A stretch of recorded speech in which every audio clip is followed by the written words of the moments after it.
Welcome. This is From My Heart to Yours. I'm Dr. Andrea Pennington, sharing unscripted messages from my heart and downloads from my soul to inspire you on your life journey. Hello, beautiful soul. I pray that you are doing well. I am sharing a little bit of my personal story just to give you some insight into why I'm doing what I'm doing. My mother has had a huge positive influence in my life. So has my father, but I want to focus on an aspect of the influence that has really driven me. So my mother grew up in British Guyana, and she is one of 5 children. And her mother unfortunately died when my mom was just 11 years old. My maternal grandmother had type 2 diabetes, and due to the complications, unfortunately, my mother witnessed a slow, painful death. That really impacted my mom a lot because my maternal grandmother was apparently this very bold and fierce woman who had inherited a soap factory. She was an entrepreneur, long before it was a cool, fashionable thing to do, if you can imagine, in the 20s and in British Guyana. And so my mother had seen her own mom as this fierce businesswoman defying the odds. And when she died, my mom was devastated, to say the least. She was the youngest of the 5 children, and she was the one, I think, who was probably affected the most. And my mother decided when she was a teenager that she wanted to become a nurse. So she convinced her brothers, who were kind of the caretakers of the estate, she convinced them to let her go to nursing school in England. Now, at the time, the main objection was, if you go away and become a nurse, you're going to have to see naked people, which was like scandalous, right? But she was determined. And when she got to England and she found out as a nurse that type 2 diabetes was manageable, that it was even preventable, that you didn't have to die from that disease, she was doubly devastated. But it was at that time that she made a commitment to never let another person die of a preventable disease. So this really became a crusade for her.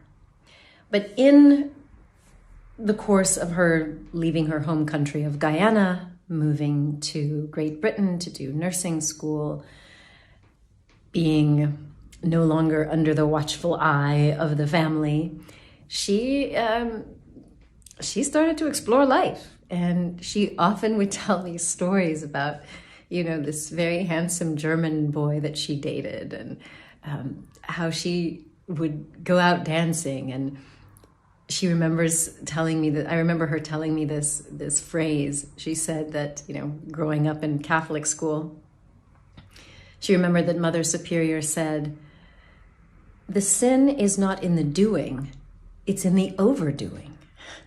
So she had learned her own sense of living with moderation.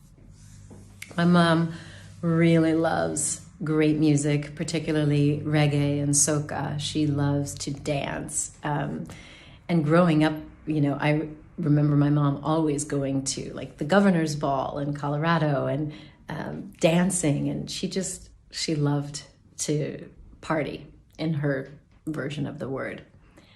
So my mom did move to America. She married an American and immigrated. But what she found out when she started working in a hospital in California, she saw that the way that doctors spoke down to nurses was just appalling. It just rubbed her all kinds of the wrong way. And at that point, she was in her late 30s and she had 3 small children. She decided to go to medical school. And, in her words, she said, here I was, this immigrant with a funny accent and brown skin.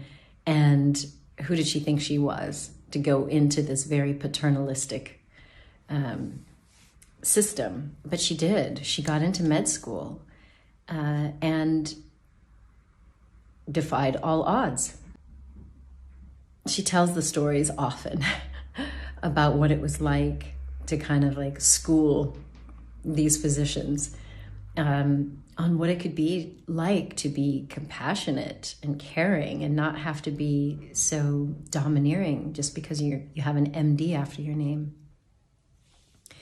So it was interesting for me to grow up with a mother as a physician. I would go with her on her hospital rounds on the weekends and mainly just hang out in the gift shop. But, kind of seeing the love that her patients and the nursing staff had for her and that sense of graceful authority really impressed me. And when I was in my teenage years, I became the manager of her private practice, kind of doing the filing and the paperwork and confirming appointments. But it was really nice because it gave me the ability to kind of watch her in action. Now, I loved the fact that she knew so much. To me, that there was just something cool about knowing what's happening inside of our bodies. My mother was also very fascinated with the mind. I think my first books on understanding the subconscious mind were ones that I took from her. And it was a book from her that I took about Jungian analysis of dreams. So all of that stuff like really fascinated me. And my mom and I really had that connection. So it's not surprising that I became a doctor. And I actually love what that background has done for me. Now, it's not in and of itself enough because on the other side of that, as I've also shared, I'm an artist. I love, performing arts and creative arts, in so many domains. But the nice thing is that my mom never discouraged me from that. If you've seen my TED Talk, my father had a different sort of take. But my mom, she loved singing and she took piano lessons in her 40s and she supported me. She came to all of my opening nights and closing nights of all of my stage plays and musicals. And when I was playing trumpet in the jazz band, she was always there. And so that was really just so beautiful for me to feel that sort of support. And yeah, we even got to work together when I opened up a wellness center in the DC area. My mom moved up from Atlanta to DC and we were able to kind of tag team. I was doing much more on the subconscious mind stuff, helping people to reprogram their beliefs around their self-worth and self-love, because we were focusing a lot at that time on addiction and eating disorders and obesity. And of course, being a physician and doing age management medicine and acupuncture, it gave a more holistic vibe to everything that we treated and saw at this wellness center.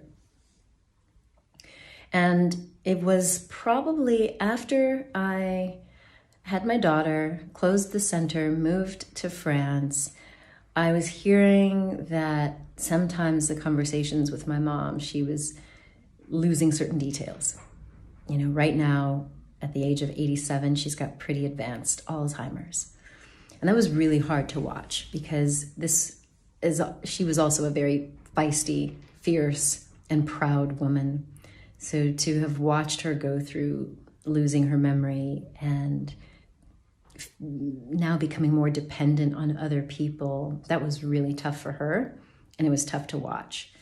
But what's interesting is that her Alzheimer's really didn't kick in heavily until her mid-70s.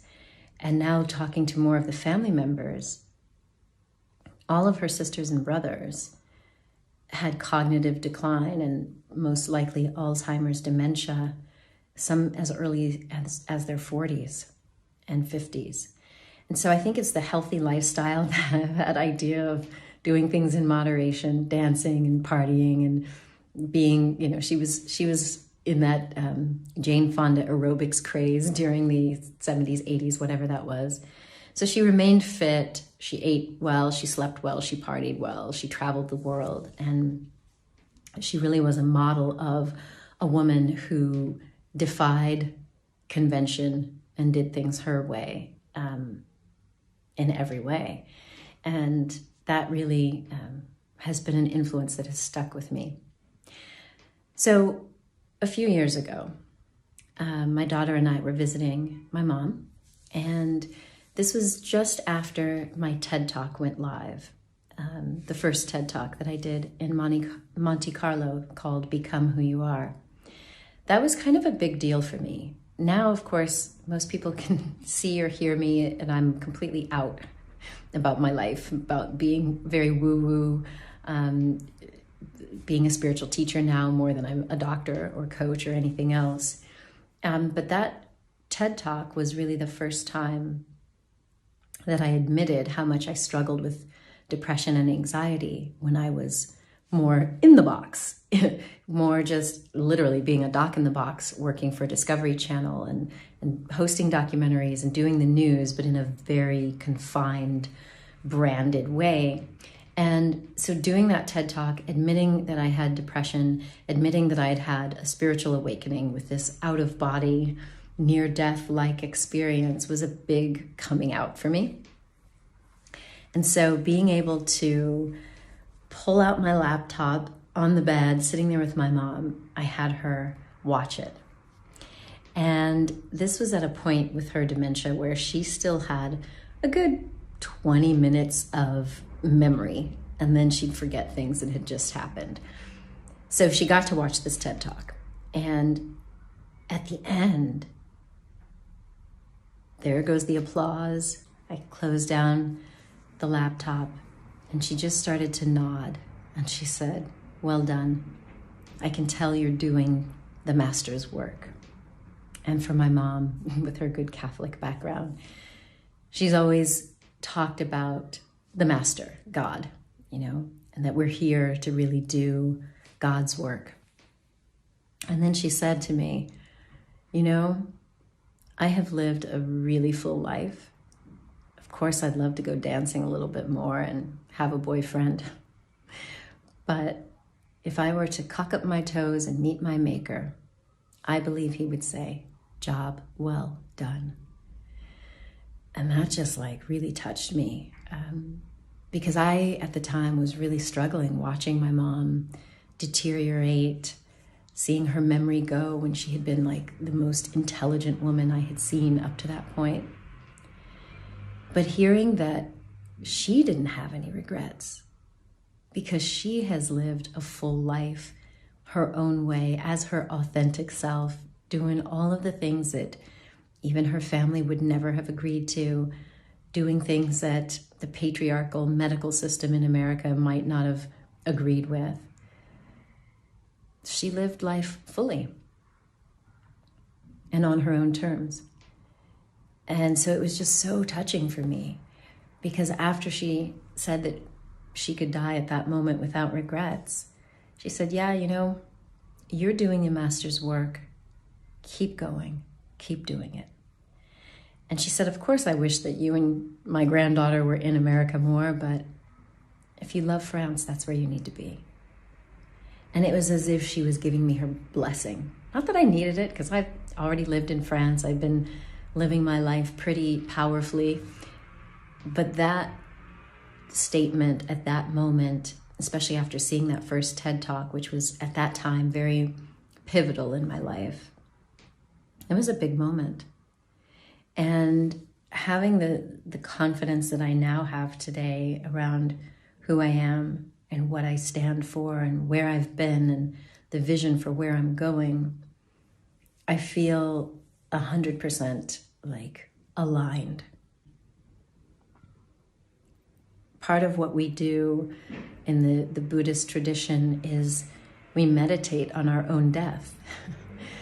You imagine yourself laying there and exhaling your final breath.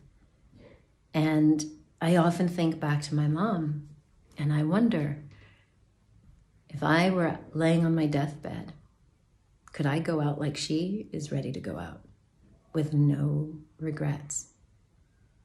And part of that spiritual path and the tradition that I practice, the best way you could really be able to breathe out that final breath and know that the continuum of your conscience, your soul is going on favorably, is to know that you've really lived your purpose full out.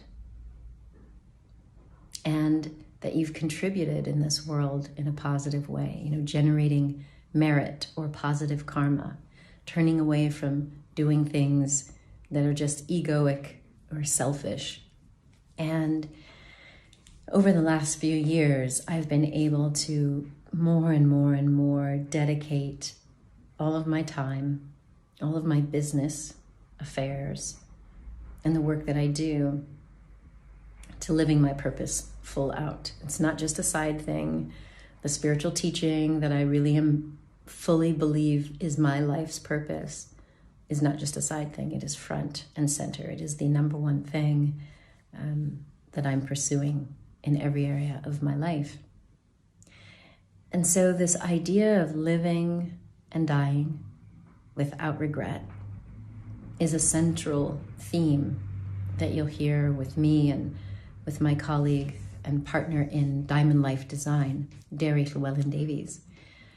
His story of living and dying with regret is very different, because his father, just a couple of days before he died, said to Derry, "Son, I regret so much." He was going out with regret for the things that he hadn't done, the dreams that he'd never dared to chase.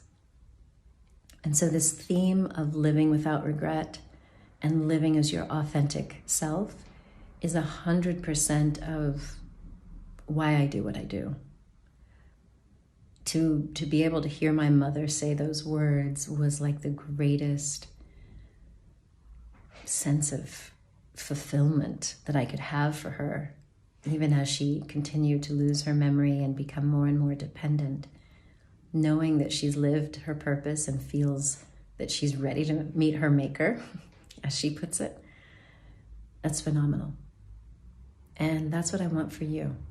So everything that I do, the books, the podcasts, the retreats and workshops, the films, the TV shows, all of it is with the intention of helping you connect to that divine light within you, connect to your essential self, so that as you're here on the planet, you can be living as your authentic self and living a life of no regrets, where you are consciously architecting your life in a way that's in alignment with your soul's purpose, so that you too can be evolving spiritually every year of your life. And it's okay if you're in the phase of your life where you do need to focus on work and establishing yourself on the planet. Like, we go through those phases, that's totally fine. Here I am nearing the age of 50. I'm in a different stage. But no matter what stage or age you're in, you can be really focused on aligning with the purpose and the evolution of your soul. And that's what it's about. It's about conscious evolution, rather than being thrown around by chance, rather than always being molded or pushed by the environment, rather than looking externally and finding out, do you fit in, do you measure up? Conscious evolution is about tuning in to your soul, tuning into your purpose, or what we call your dharma, your life's purpose, and then consciously and intentionally choosing to align everything that you do so that you're evolving on that path. As a soul, we are all here on a journey of ascension. We are all evolving into these higher and higher states of consciousness and awareness. And so by choosing and making that conscious choice, you put yourself into this beautiful relationship with life, that every step is perfect, because every step is an opportunity for you to become more conscious and aware, and to really become a co-creator of your life, not dominating the environments in the people and the circumstances, but being a co-creative partner with the universe. So that's what you're in for as you stay tuned with me on this journey. I just wanted to give you the context, or a bit of the context. There will certainly be more that follows. So until we meet again, my dear friend, please remember, you are a gift to this world. So share your presence with passion. Much love. Thank you for listening. If you enjoyed this podcast, please be sure to subscribe and share this with anyone else who needs some inspiration. You can also check out some of my videos on YouTube, including my TED Talks, and visit me online to download free resources from the Real Self-Love movement, including guided meditations, my live masterclasses, and you can learn more about my retreats and workshops around the world. Did you know that I host a free Ask Me Anything Q&A session? Yep, it's the second Tuesday of the month, and it's totally free. It's a way that I can support you on your journey to conscious evolution and real self-love. So just check me out online for reminders on how to join the live Q&A. Visit AndreaPennington.com. I so look forward to connecting with you again. Until then, please remember you are a gift to the world. So share your presence with passion. Much love.